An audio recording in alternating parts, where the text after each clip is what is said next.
The following is a class on the Bhagavad Gita as it is, 4th chapter, text number 1 through 6, given by His Divine Grace, A.C. Bhaktivedanta Swami Pravupada, recorded on January 3rd, 1969, in Los Angeles. Read. Chapter 4. Transcendental Knowledge. 1. The Blessed Lord said, I instructed this imperishable science of yoga through the Sun God Vidukan, and Vidukan instructed this Manu, the father of mankind, and Manu instructed this Socrates. Purport. Transcendental knowledge. There are two kinds of knowledge. Mundane knowledge and transcendental knowledge.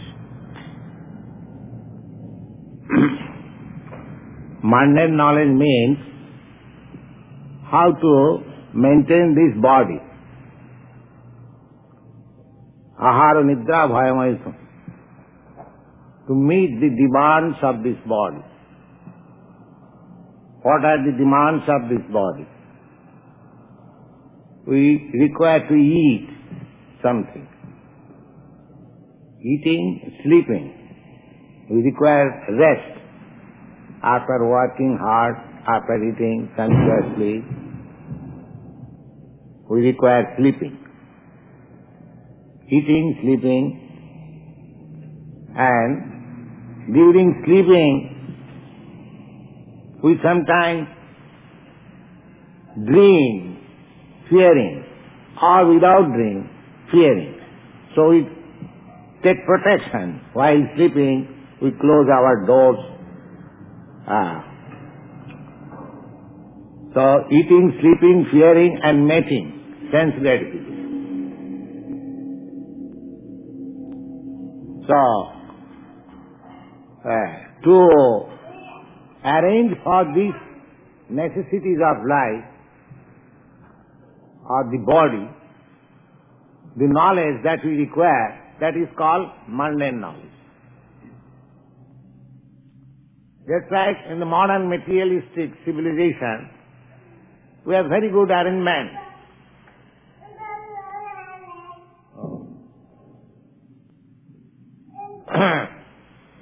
For eating, for sleeping, for defending, and for sense gratification. The modern material civilization is simply based on this mundane knowledge. But there is no arrangement or university for imparting transcendental knowledge. There is no section in the university, practically, what is called Brahma Jigyasa, the science of knowing the spirit soul. That is called transcendental knowledge. So, we are busy with mundane knowledge, but the most important part of knowledge is transcendental. What I am, where from I have come, what is my constitutional position?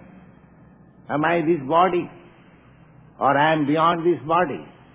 These are transcendental knowledge. So, Krishna is beginning the transcendental knowledge. Go on. Herein we find the history of the Bhagavad Gita facing a remote time when it was delivered to the kings of all planets. The royal order is especially dedicated to the protection of the inhabitants, and as such, its members should also understand the science of the Bhagavad Gita. In order to rule the citizens and to protect them from the onslaught of the material bondage to love.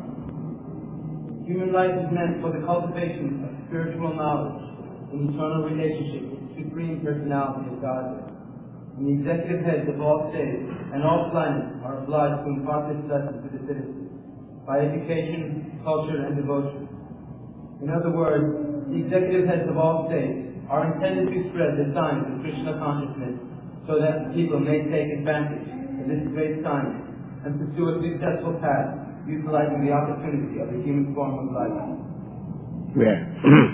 In the Bhagavad Gita, it is stated, you should,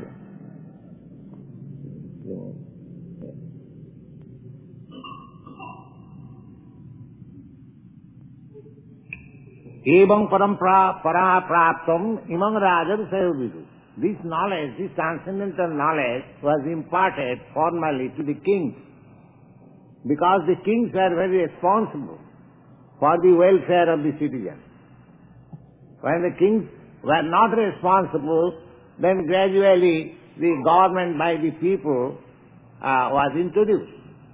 Otherwise, formally, the kings were very responsible, especially for the advancement of transcendental knowledge of the citizen.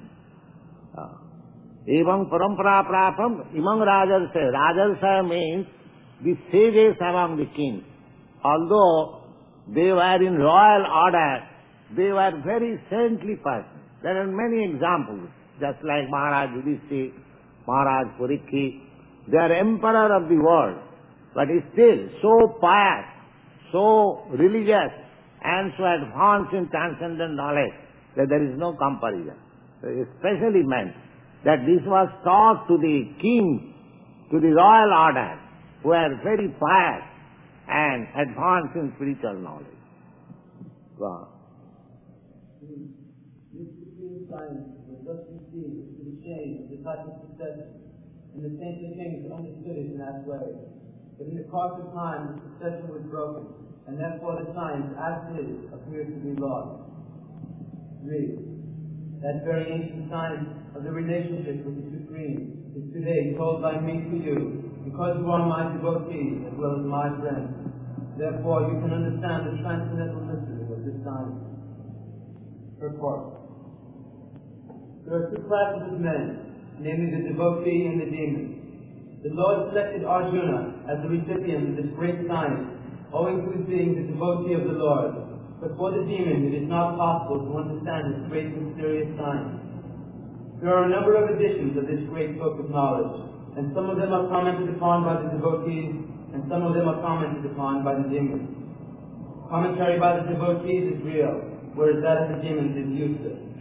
Because it is said here that very ancient science of the relationship with the Supreme is today told by me to you, because you are my devotee.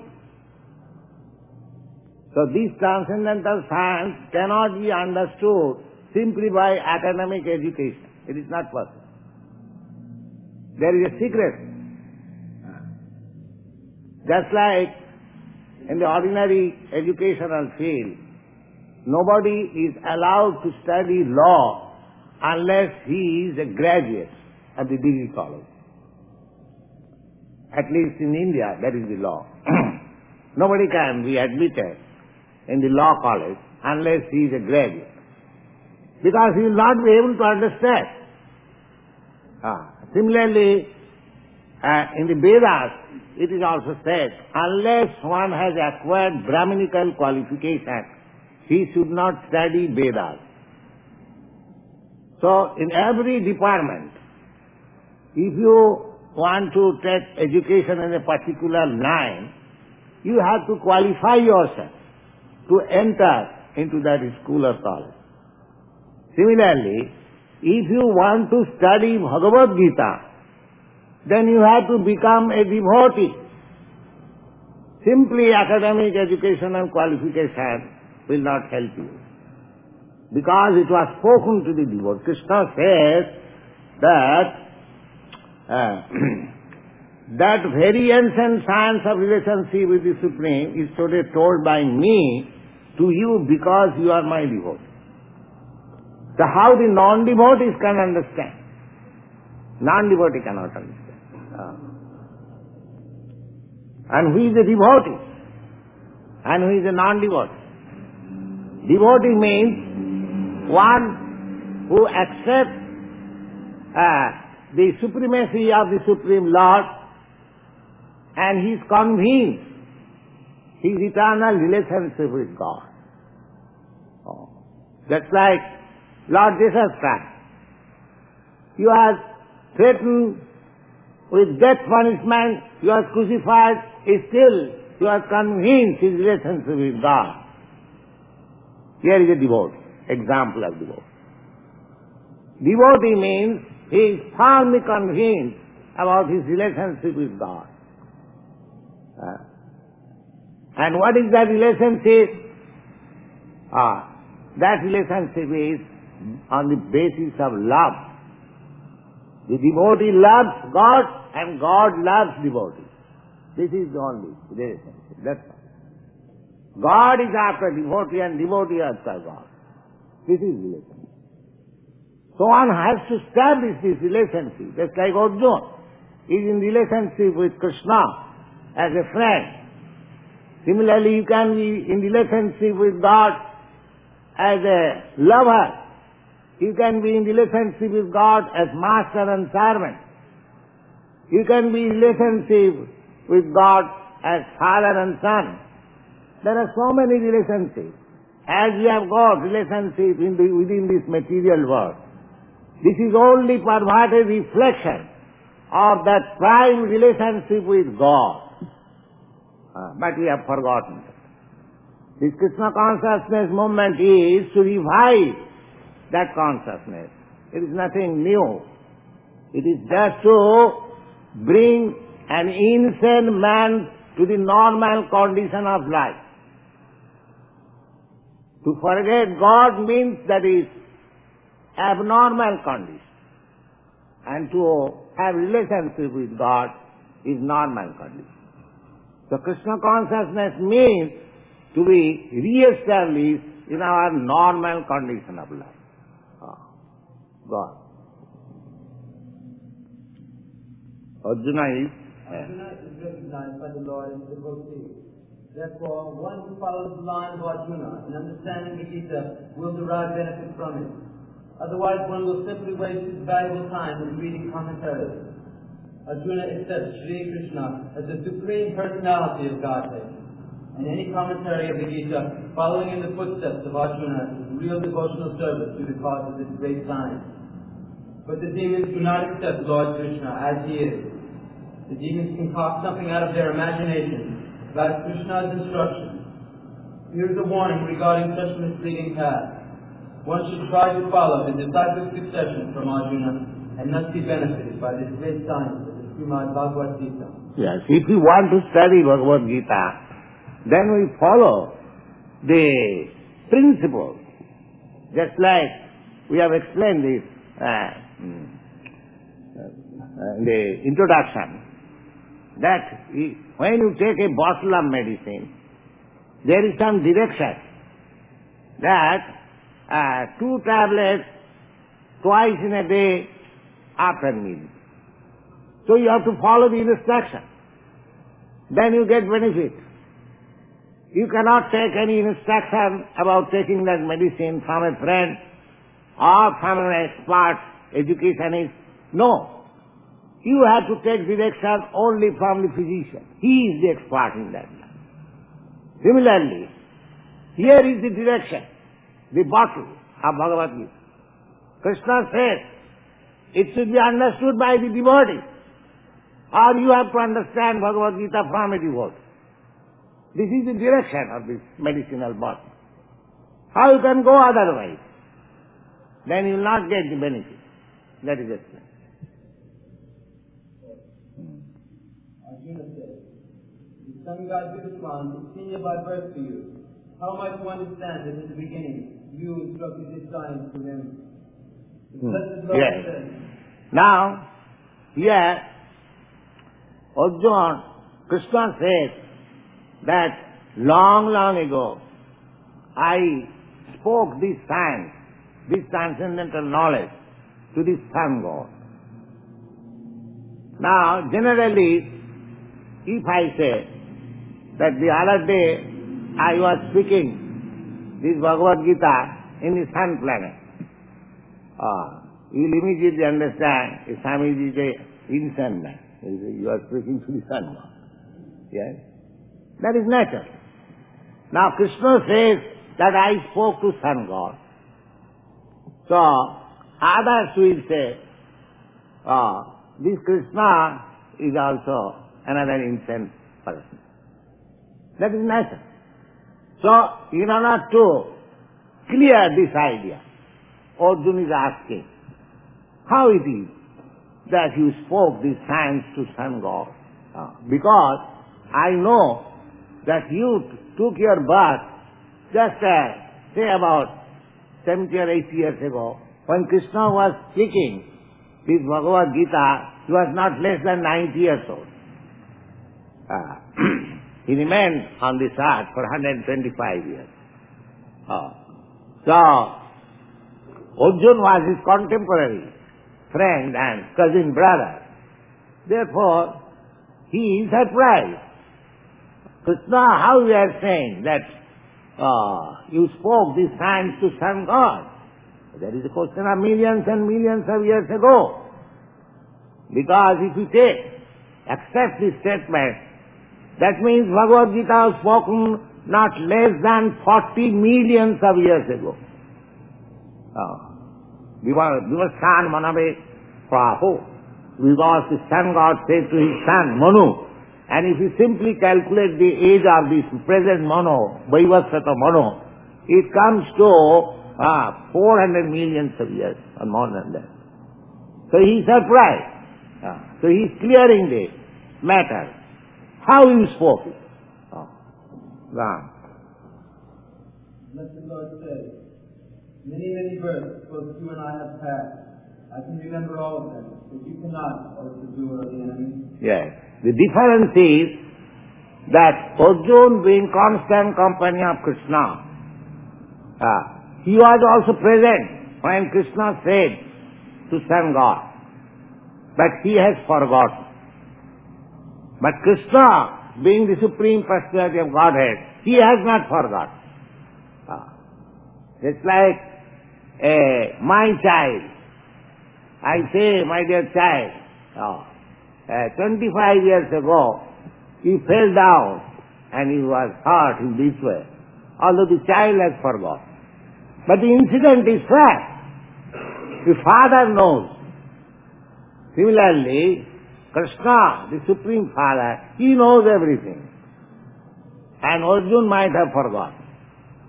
Because one has forgotten, one cannot give details, just like we had many births before this form of body. But we have forgotten that. That does not mean that it did not take place. We had to pass through millions and millions of births. The other day I was explaining. Simply we had to live in the water to pass through 900,000 species of life. 2 million species of life, plants and trees. In this way, we have passed through. So we might have forgotten, but that does not mean it did not take place. In the Brahma Samhita, we have information of many incarnations of the Lord. It is stated there, I worship the Supreme Personality of Godhead, Govinda, Krishna, who is the original person, absolute, infallible, without beginning, although expanded into unlimited form, still the same original, the yogi, and the person, always appearing with fresh youth. Such eternal, blissful, all-knowing forms of the Lord are usually understood by the best Vedic scholars, but they are always manifest to pure, unalloyed devotees. It is also stated in the same scripture, I worship the Supreme Personality of Godhead, Govinda, Krishna, who is always situated in various incarnations, such as Brahman, Nrsimha, and many sub-incarnations as well, but who is the original personality of Godhead, known as Krishna, and who incarnates personally also. In the Vedas too, it is said that the Lord, although He is one without a second, nevertheless manifests Himself in innumerable forms.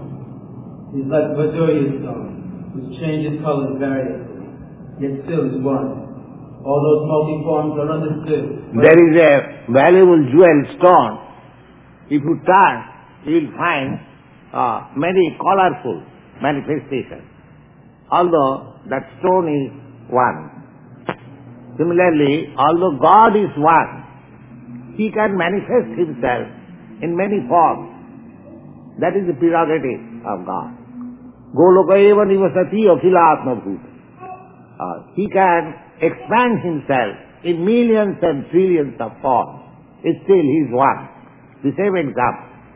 That Vaidurja stone, jewel, although one, but you will find it in many colors at the same time. So this example is very nice. Wow. All those multi-forms are understood by the pure unalloyed, but not by the simple study of the Vedas. Devotees like Arjuna are constant companions of the Lord, and whenever the Lord incarnates, the associate devotee also incarnates in order to serve the Lord in different capacities. Arjuna is one of these devotees, and in this verse it is understood that when Lord Krishna spoke the Bhagavad Gita to the sun god Yudhishthira, Arjuna in a different capacity was also present there, some millions of years before. But the difference between the Lord and Arjuna is that the Lord remembered the incident, whereas Arjuna could not remember.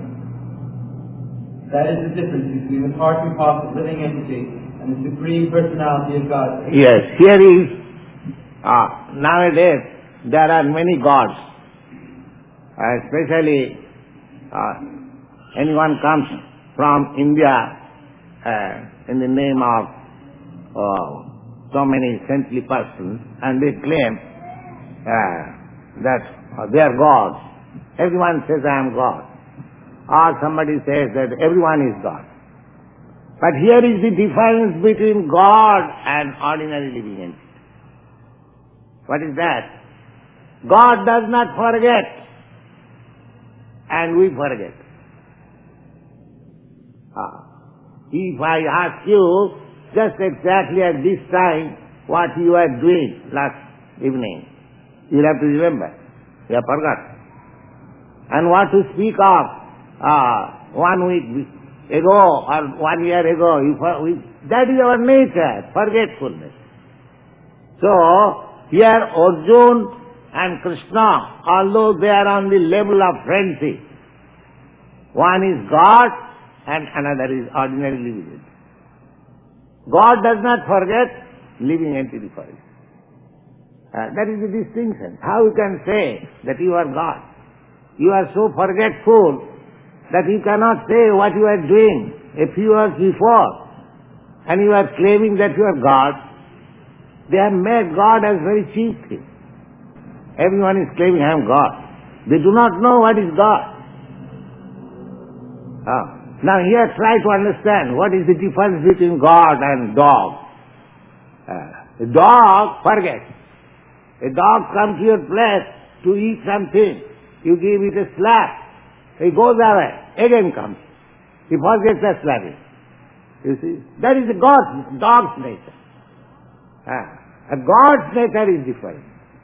So if we increase our memory, then we approach godliness. In this age, we are decreasing our memory. Formerly, when this Bhagavad Gita was written by Vyasdev, before that people were so sharp in their memory that there was no need of publication of books. As soon as one hears from the spiritual master of any Vedic instruction, they remember for life. Now gradually that memory is decreasing. That means we are not advancing. We are decreasing in our duration of life, we are decreasing in our memory, we are decreasing in our prosperity. There are 8 kinds of decreasing process in this age. Out of that, this memory will be decreased more and more, and the duration of life also will be decreased.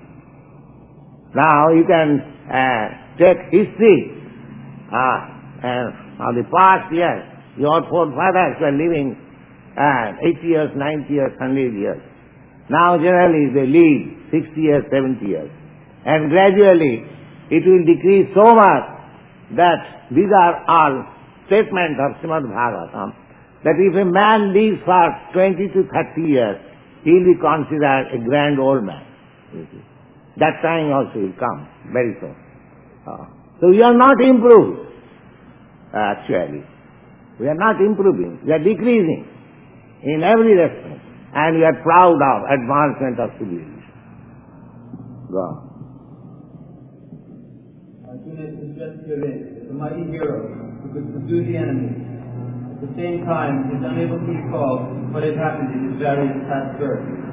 Yes, we are addressed as doctor, PhD, DSc, but if you ask him, as PhD, DSc, my dear sir, what you are, where from you have come, where you are going next, he cannot answer. Similarly, Arjuna is addressed here as the most powerful, but he cannot remember.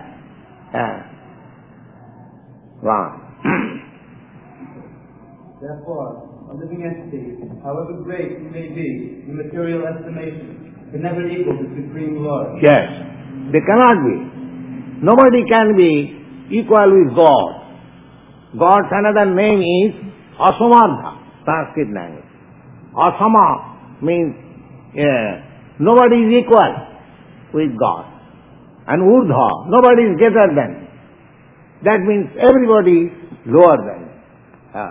One may be very great in the estimation of our knowledge, but nobody can be equal with God. God is great. That is the real version. God is great. And nobody can be greater. Then he is not God. If somebody becomes greater than God, then what kind of God he is? God is great. Yes. Wow. Anyone who is a constant companion of the Lord is certainly a liberated person, but he cannot be equal to the Lord. You may be very much elevated. You may be very much, you may be liberated completely. Still, you cannot be equal with God. God is always great. God. The Lord is described above in the Brahma Samhita as the traveler, Achyuta, which means he never forgets himself, even though he is in a material contact. The Mahavadi philosopher says that I am God, but I have forgotten myself that I am God. So how God can forget? Here it is the evidence. How God can forget? If you forget, then you are not God immediately. There is no other argument. God cannot forget. God remembers. Always. Achyuta. Achyuta means infallible. God cannot be entrapped by Maya. The Mahavadi philosopher says that I am God. Now I am under illusion of Maya. I have forgotten myself that I am God, and by meditation I shall become God. This is all nonsense. Nobody, God cannot forget himself. Then he is not God. Immediately. God cannot forget himself. Go on. So the Lord and the living entity can never be equal in all respects, even if the living entity is as liberated as Arjuna. Although Arjuna is a devotee of the Lord, he sometimes forgets the nature of the Lord. But by the divine grace, a devotee can at once understand the infallible condition of the Lord, whereas a non-devotee or a demon cannot understand its transcendental nature. Consequently, these descriptions in the Bhagavad Gita cannot be understood by demonic brains. There are 6 opulences.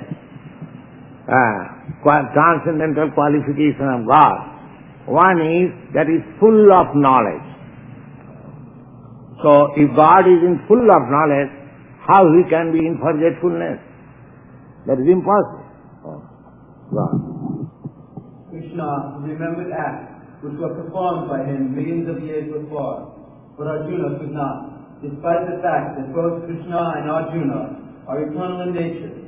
We may note herein that a living entity forgets everything due to its change of body. Yes, another thing to be noted here, that why we forget, we living entities, why we forget. It is a fact that from my past life, I have transmigrated to this body. Now, I cannot say, in my past life, what was my body. This is my nature. because I changed my body. Just like you can remember some years, say 20 years, 25 years, or suppose I am now 73 years old, I can remember some accident when I was only 3 years old. That's because it is in this life. But I cannot remember what I was in my past life. That means if you change your body, then you forget. But Krishna remembers, that means Krishna does not change his body. This is another argument. Krishna remembers means he, and it is said, you will find in the Bhagavad Gita, he says, Tadatmanam srijamaham. I appear as I am. Atmamaya, by my own internal energy. Just like I appear, or any living entity appears in this material world, that is not under my control. As soon as I give up this body, I am fully under the control of nature. The nature will offer me a particular type of body according to my work. That is the way. Prakita kriyamanani gunai karvani sarva. Just like you have got this body, American body, I have got this Indian body, and the dog has got dog body. These are all manufactured by the law of nature. According to my mind, according to my activities, the body is developed. But Krishna's body is not like that.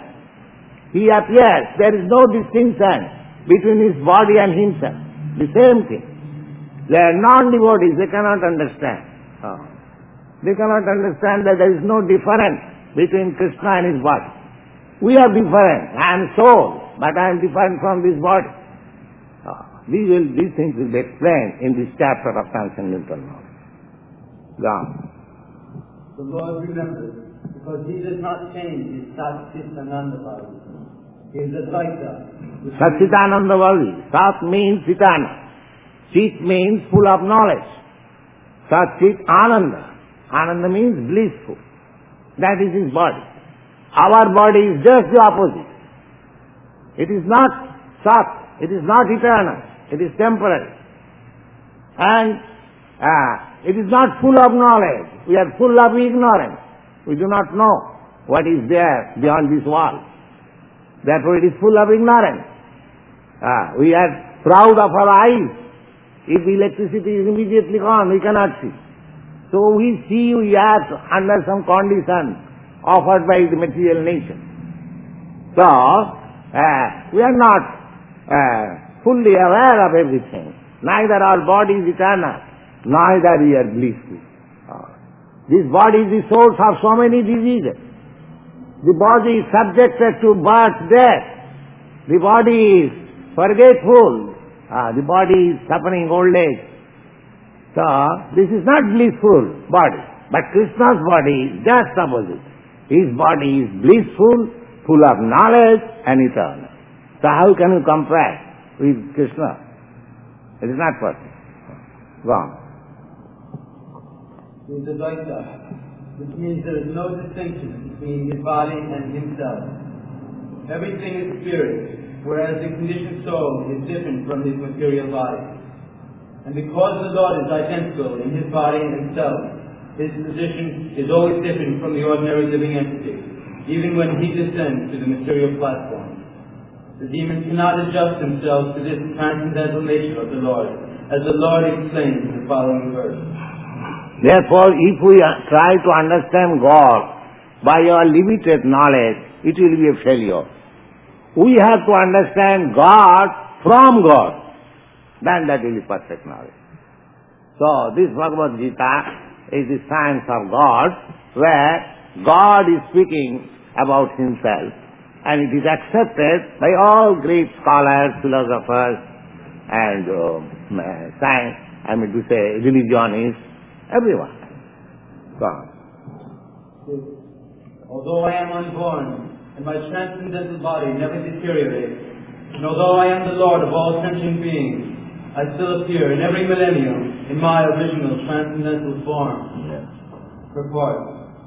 The Lord has spoken about the peculiarity of his birth Although he may appear like an ordinary person, he remembers everything of his many, many past births, whereas a common man cannot remember what he has done even a few hours before.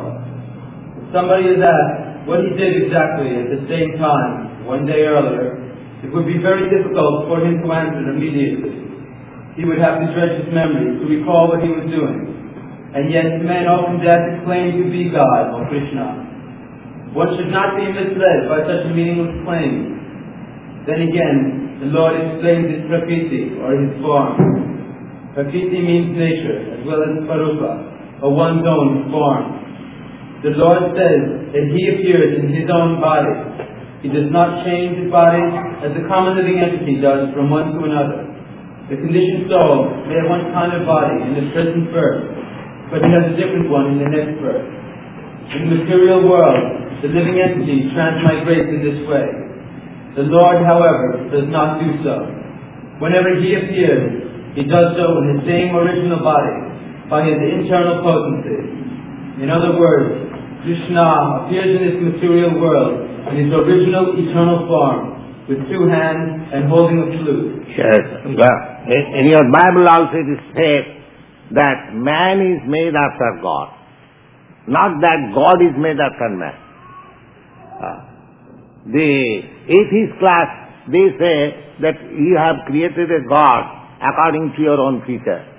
But no scripture says like that. God has eternal two hands, two legs. Though man, God is so kind that man is also made according to his form. That is a special facility given to man. Not that somebody imagines God because man has two hands, therefore God has two hands. No, that is not a fact. Here it is explained nicely. Go on. He appears exactly in his eternal body, uncontaminated by this material world. Although he appears in the same transcendental body, it still appears that he has taken his birth like an ordinary living entity, although in fact he is the Lord of the universe.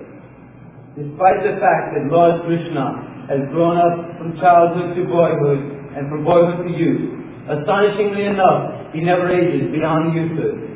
On the battlefield of Kurukshetra, when he was present, he had many grandchildren at home. Or in other words, he had sufficiently aged by material calculation.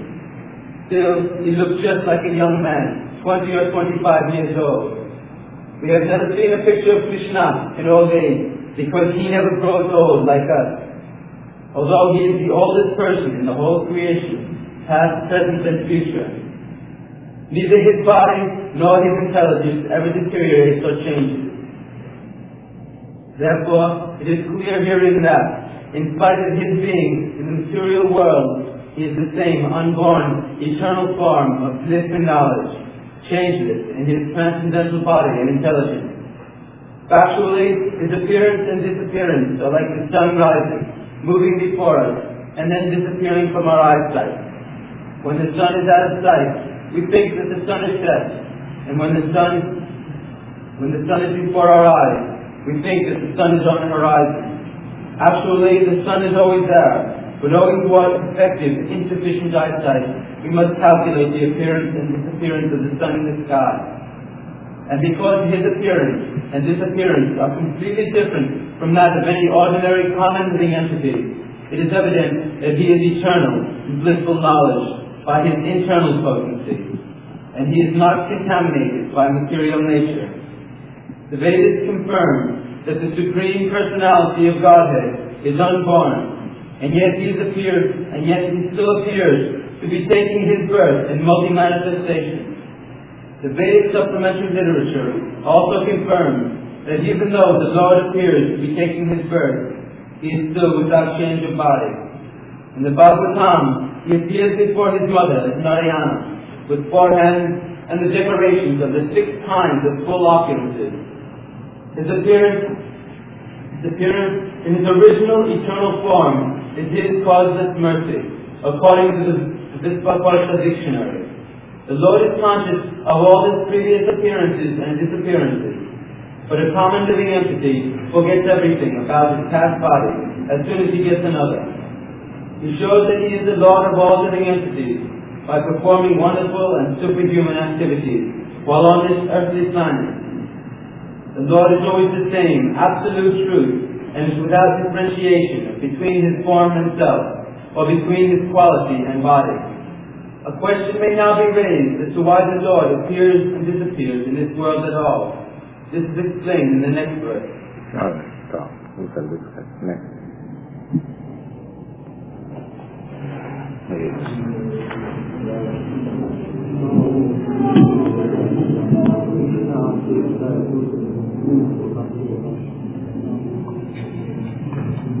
Very nice.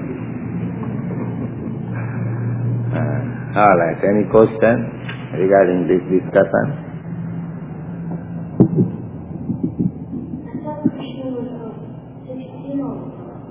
Yes. Yes. Just like you see the sun, you say 12 o'clock. Sun is older, but sun is the same thing. It is your calculation. Sun at 12 o'clock, midday, is not older than it was in the morning. But it is our calculation that sun is now, say, 6 hours older from his appearance. That is our calculation. Krishna is always 16, but we calculate like that.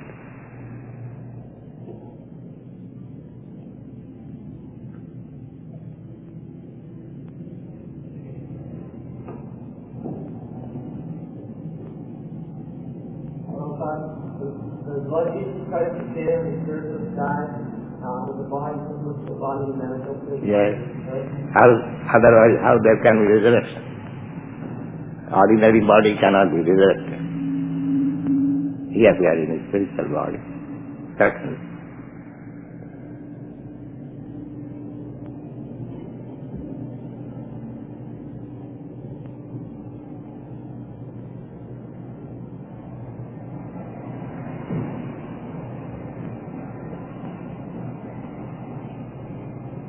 Jesus Christ told, if I remember, that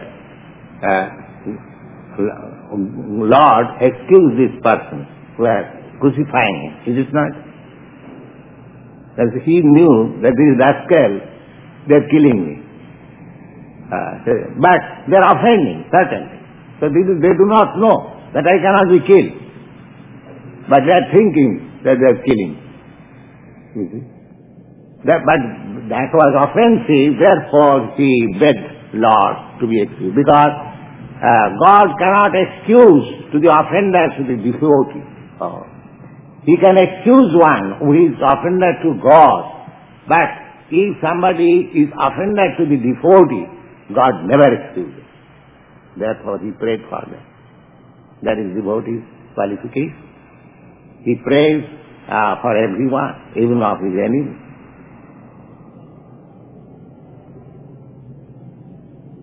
And he could not be killed, that he knew. But those rascals, they thought they were killing Jesus Christ. That's all.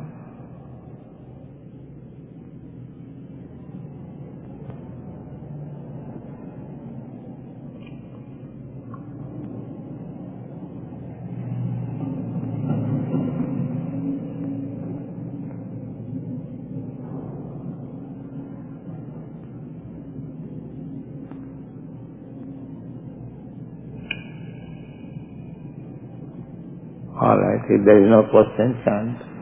Hare Krishna.